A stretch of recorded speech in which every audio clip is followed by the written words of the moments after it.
Hola, muy buenas tardes. Mi nombre es Brenda Nelly López Hernández y este es nuestro caso clínico para columna cervical. Mi equipo está conformado por Sandra, Laura, Guillermo, Avi y Magali. Bueno, nuestro caso se trata de un varón de 70 años, lo cual es diagnosticado de artritis reumatoides seropositiva hacia 6 años, en tratamiento con corticoides, antiinflamatorios no esteroideos y metotrexato, con una buena evolución clínica biológica. Además, el paciente presenta una deficiencia mental de base, lo cual dificulta una gran medida de la anamnesis y la exploración física. No presenta antecedentes. Después, actualmente un dispositivo de emergencias lo lleva al servicio de urgencias a causa de un traumatismo craneal de bajo impacto de 12 días de evolución, tras haber sufrido una caída casual, lo cual el paciente presenta una intensa cefalea de predominio occipital con dolor intenso opresivo, y esto obliga a que se sujete la cabeza. También refiere tensión a nivel suboccipital, con limitación en todos los rangos de movimientos del cuello. El paciente acude de manera consciente y orientado, de acuerdo a la escala de Glasgow de un 15 de 15, y sin focalidad neurológica. A la exploración, directamente y urgentemente se solicitó una tomografía computarizada de cráneo, en la cual no se observan imágenes que indique afectación aguda traumática. A pesar de la analgesia administrada, el paciente aún continúa con un dolor intenso, lo que obliga a una evaluación clínica, que se pone en manifiesto una marcada inestabilidad de la columna cervical, sin déficit neurológico sensitivo ni motor. El reconocimiento médico es dificultoso, dada su enfermedad mental de base. Tenemos como diagnóstico médico lo que presenta el paciente con una artritis reumatoide que acude a consulta tras sufrir un traumatismo craneoencefálico, y asimismo con los signos y síntomas que se ha presentado actualmente el paciente, descartamos algunos posibles diagnósticos. Pero antes de pasar a los posibles diagnósticos, es importante saber la anatomía de cervicales, ya que esta zona de la columna vertebral pues es muy móvil por las articulaciones que van a facilitar el movimiento de cabeza y cuello. Esto les atañe pues la visión, el olfato, lo auditivo y por supuesto el equilibrio. La zona cervical pues está compuesta por 7 vértebras. Las 2 primeras vértebras cervicales pues son diferentes al resto, y es muy importante saber dónde se encuentra la arteria vertebral, que es esta de aquí, porque si se llega a lesionar a lo largo de esta puede ocasionar pues signos graves al paciente.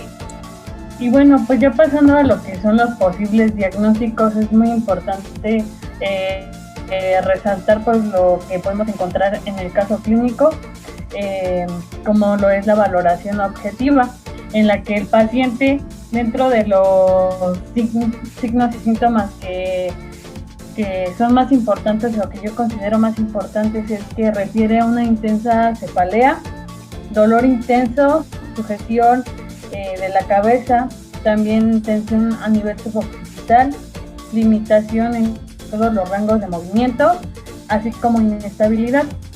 Y con estos datos que obtuvimos dentro del caso clínico, pues yo considero que se trata de una fractura ya sea de C1 o de C2, primeramente porque el paciente va a presentar limitación en todos los movimientos de cabeza, dolor intenso, así como inestabilidad.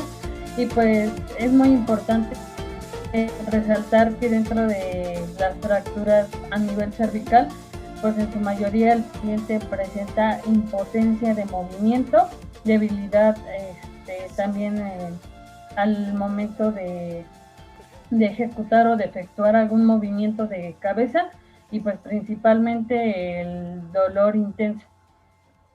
Y por eso yo considero que se trata de una fractura ya sea de C1 o de C2. Otro posible diagnóstico puede ser la compresión de la arteria vertebral, o inclinándonos hacia este punto por dos puntos específicos que se mencionaron en el caso clínico, como lo es el dolor intenso y opresivo y la tensión a nivel suboccipital, teniendo en consideración que los principales signos y síntomas de la lesión de la arteria vertebral, pues va a ser que va a haber un dolor de cabeza profundo en medio de los ojos y también se puede presentar atrás del ojo. Este dolor tiene la característica de ser profundo, constante, opresivo y va a ir aumentando también de igual manera progresivamente, y este va a responder a cambios de movimiento. Puede también presentarse lo que es la fotofobia, los mareos, náuseas, vértigo y pues la tensión en la zona suboccipital. Para como guiarnos más hacia este tipo de lesión, necesitaríamos mandar a hacer una radiografía de forma lateral para poder observar alguna alteración o alguna rotación a nivel de C2. Esto va a estar generado principalmente por una rectificación severa o crónica y por un proceso degenerativo, en este caso por una artrosis. Es por ello que se debe de tener como un estudio de imagen previo a poder diagnosticar que se manifiesta hacia la arteria vertebral. El tercer posible diagnóstico es un esguince cervical del ligamento transverso, ya que el paciente tuvo un traumatismo craneal de bajo impacto de 12 días de evolución, tras haber sufrido una caída leve. Si recordamos un poco, un esguince cervical se da por un movimiento de hiperflexión, o por una hiperextensión de cuello.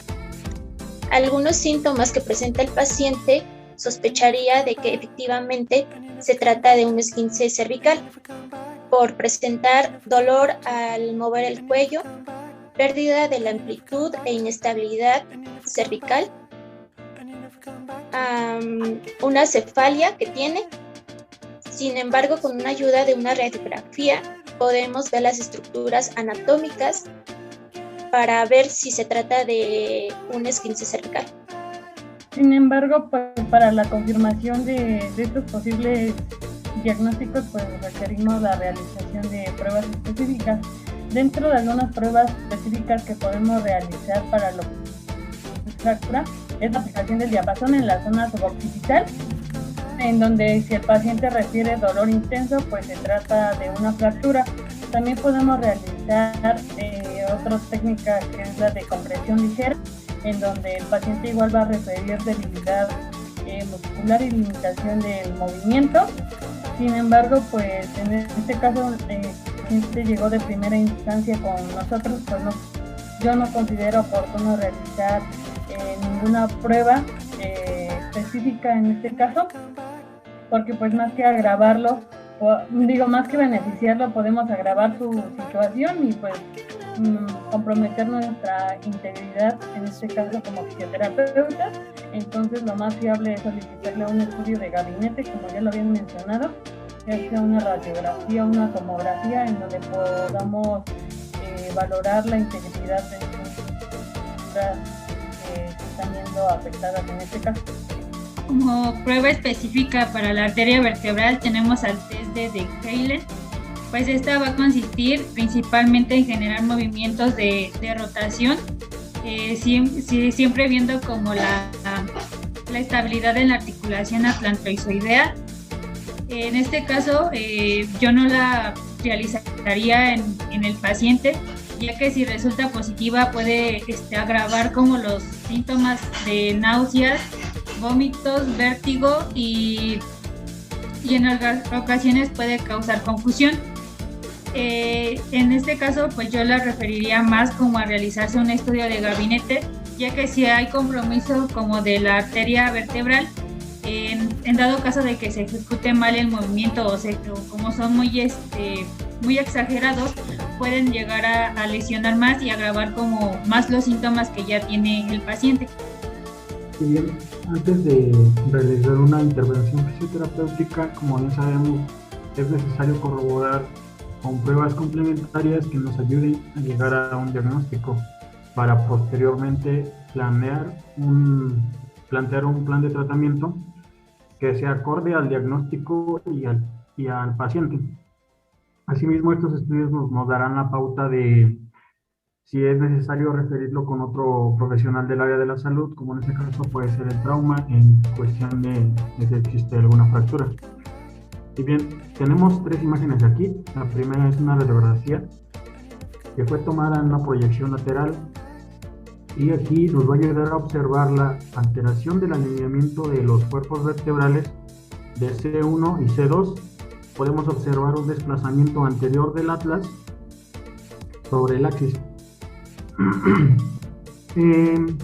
La segunda imagen es una tomografía computarizada helicoidal de columna cervical en un corte axial. Aquí observemos una fractura de C2 que va a afectar principalmente a la estructura de la apófisis odontoides por la parte anterior e izquierda del cuerpo vertebral también. Y también es necesario mencionar que hay una importante luxación de las carillas articulares de C1 y C2, por lo que ambos estudios están corroborando que sí se trata de una luxación. En la última imagen nos da una reconstrucción retrospectiva tridimensional, en el cual observamos una ligera rotación hacia el lado derecho, que por lo regular a lo mejor nos podría hacer pensar que hay compromiso vascular de la arteria vertebral. Sin embargo, la radiografía y la tomografía computarizada que se realizó en columna cervical nos evidencia que se trata de una fractura de la apófisis odontoides de tipo 3 y una importante luxación en C1 y C2. Esto lo podemos complementar igual a lo mejor con una resonancia magnética, y a lo mejor nos menciona que la erosión del ligamento transverso puede estar comprometida o relacionada con la enfermedad que ya tiene el paciente de base, ¿no? Que es la artritis reumatoide. Y en este caso, principalmente considero que se está dando por el desplazamiento de C1 sobre C2, ya que, pues, como les mencionaba, hay una ligera rotación, y que esto pudiera, a lo mejor, les decía, presentar o hacernos pensar que se trata de una alteración de la arteria vertebral o un pinzamiento o algo. Sin embargo, no hay signos muy marcados de que se trate de un problema de la arteria vertebral, por lo cual vamos a descartar ese posible diagnóstico, y asimismo también del desguince, porque nos presentan lo que es la inestabilidad. Entonces, a lo que va más relacionado es los estudios de imagen y los signos y síntomas que se presentan van más relacionados a lo que es una fractura. Entonces, podemos decir ya con esos datos que nuestro diagnóstico final es una fractura con luxación de la articulación atlantoaxoidea tras un traumatismo craneoencefálico.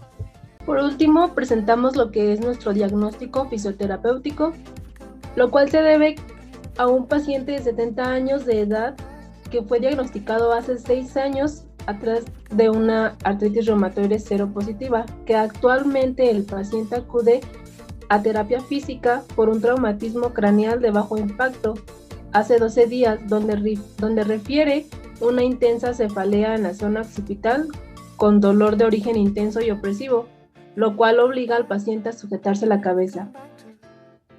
Cabe mencionar que existe una limitación en los movimientos del cuello, lo que manifiesta una inestabilidad marcada de columna cervical. También se hace notable que existe una deficiencia en sus actividades de la vida diaria, siendo una barrera en sus actividades del día a día. En sus actividades para dormir depende de un factor ambiental de tipo de aditamiento que utiliza para dormir. En este caso, lo que nos confiere a nosotros como fisioterapeutas, pues, y ya lo había mencionado mi compañero Memo anteriormente, pues es referirlo al trauma. Ya después de que tenga la intervención que se le emita al paciente, pues ya puede volver con nosotros para tratar las secuelas que le dejó, pues, su cirugía.